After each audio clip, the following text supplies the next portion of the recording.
Hello and welcome to another Doctor's Assistant 1 video, and today I'm taking a look at issue 3 of the 9th Doctor comic book series. It's an ongoing adventure series and stuff, as it says there at the top.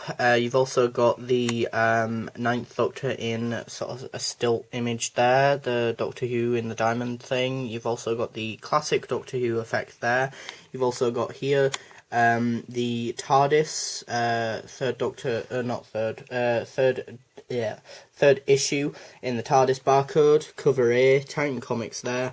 I think for the most part regarding the front cover, I dislike that sort of very boring white, like whitey greyish, like backgroundy thing surrounding this nice circle, which does have a nice starry background, and I love the illustration slash characterizations slash drawings of all the three characters. My only other gripe with the front cover is the fact that Captain Jack, sorry for the hand wobbling there, my only other gripe is the fact that Captain Jack has a revolver, which looks really cool, but is it in the graphic novel, in the comic book? No, which is a bit pointless then. It's a bit misleading in that front, personally, I think. I mean, will it sell copies? Probably, because it looks cool. There's also the TARDIS behind the 9th Doctor, which is always good to see on the front cover. I was a big Doctor Who fan, of course. And then you've got a advertisement on the back of the comic book for the new Big Finish Classic Doctors New Monsters box set, which I do want, or would like to get, even. But I haven't pre-ordered it, or whatnot. But then also here you get the 4 Doctors, 5 issues, 1 epic adventure, stuff about the Titan Comics presents Doctor Who Comic Book Day, which, yeah, is a thing. And you've also got this behind the scenes, very cool little glimpse at the making of some of the panels slash artwork, and that, from sort of storyboarding it to then drawing it out, and then the colorist like colouring it in and that. Advertisement-y thing saying, you can get these on digital devices. 4th Doctor issue 4 advertisement. The other variant covers of this one, which is so. I think that one's the one that I like the most out of the other variant covers, and then that's obviously the one we do get. What's out this month from Titan Comics? The next issue, a little quote from it, little synopsis, and the cover, which looks amazing, in my opinion, and then the variant covers, which all look a bit dull, actually. I turned the page to the cliffhanger, but I'm not going to. I'm going to turn the page here, which, I mentioned this in the 4th Doctor review thing. This is at the end of this one, and I think it should be at the end of all the Doctor Who ones, personally. It's well placed here, I think. The cliffhanger is very, very good. I'll just say that. You get a bio on... Oh, I thought it was very, very good. You get a bio on the Doctor, Rose Tyler, Captain Jack, and a previously, which I didn't read, which I would probably strongly recommend if you've randomly just picked this one up, as it's probably not the best issue to just randomly pick up. You've got Titan Comics website, Twitter and Facebook, and then as you can see here, you've got awesome artwork here and stuff. There is a bit of banter at one point. You've got this cool explosion here. Whereabouts is it? Oh, this panel's very nice. You got the Doctor and Rose just sort of smirking at each other. Again, sorry for the hand wobbling. My hand is very unsteady currently. Seems to twitch quite a bit when doing these reviews, which I can imagine makes it pretty difficult to watch these reviews. So yeah, sorry about that. I like the design of this dinosaur-like character-y like thing, but I'm not a big fan of the idea of the Doctor riding it. Or, well, okay, more specifically the 9th Doctor. I think that is a bit out of his character in the sense that we never see anything along those lines in the show, and I don't feel like I can imagine him being like that.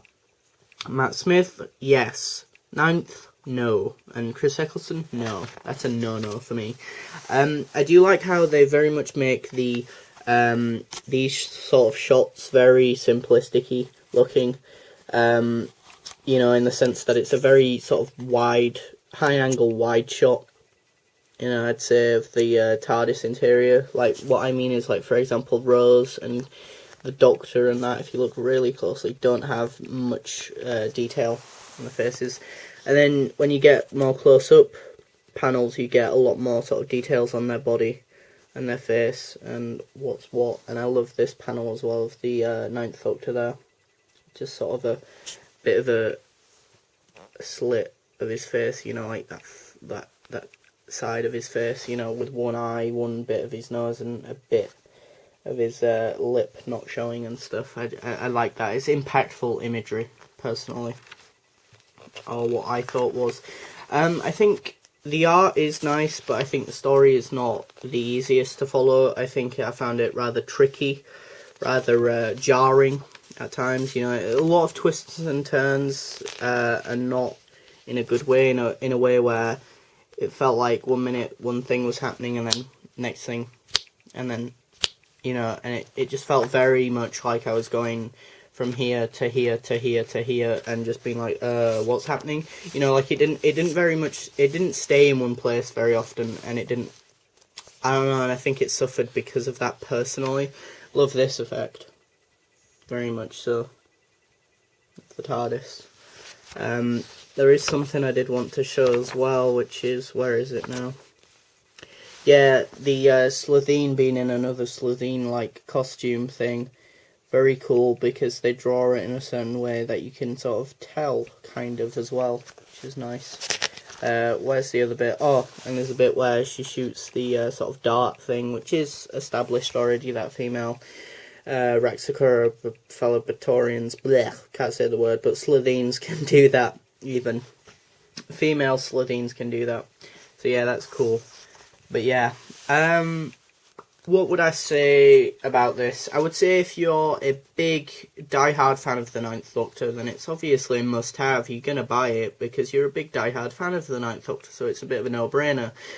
But if you like the Ninth Doctor and have got some of the issues or want to start getting into the Ninth Doctor comics, would I recommend this one? It's a bit of a no for me. It's a bit of a dud, in my opinion. Don't get me wrong, the art is nice, but again, I think, and there is witty banter between the characters, and it works, you know, with Rose and the Ninth Doctor, it works very well. I don't feel like Captain Jack did much in this. I don't feel like there was that clear an idea of what was going on behind the scenes with this story, purely this issue, anyway. I mean, going from issue 1, 2, and 3, like, back to back, reading them all from 1, 2, and 3, like, in one concise read-through, might make this a lot better of a story, but this is me reading it now, here and now, and this is the review here and now, and I think purely this issue on its own is not good, or not that good, compared to the other two, because, like, what I remember of the cliffhanger in the last issue, it didn't, like, it's not followed on. It's kind of done a Stephen Moffat, and a bad Stephen Moffat thing, in the sense that, you know, like, for example, in Heaven Sent, we end the story on Gallifrey, and then the next minute we're in Utah, you know, on Earth, Utah in the USA, you know, in the you know, Nevada desert sort of thing, place, or wherever, you know. So in that respect, it's very jarring, is what I'm getting at. But then again, I guess there is a previously thing, and so you could read that, and I could have read that. Maybe it would have made more sense. I don't know. But, I mean, there are pros, you know, there are good witty banter, there is good art here, you know, don't get me wrong, the art is very good. It wraps up this story as on this ongoing series from issue 1, 2, and 3. That's been one concise story arc. Story. So if you want to stop reading them now, then that'd be fine. If you wanted to jump on issue 4, that'd probably be best if you've not got issue 1, 2, and 3. Or you've seen issue 3 in the shops, but you've not got any of the other ones, so you thought, Maybe I'll buy issue 3. I think if you've not bought issue 1 and 2, issue 3 is a miss, really. Only get it if you're a hardcore fan of the Ninth Doctor, but otherwise you could miss this one and start from issue 4 because it'll be a brand new story from what I gather. Thanks for watching, comment, rate and subscribe.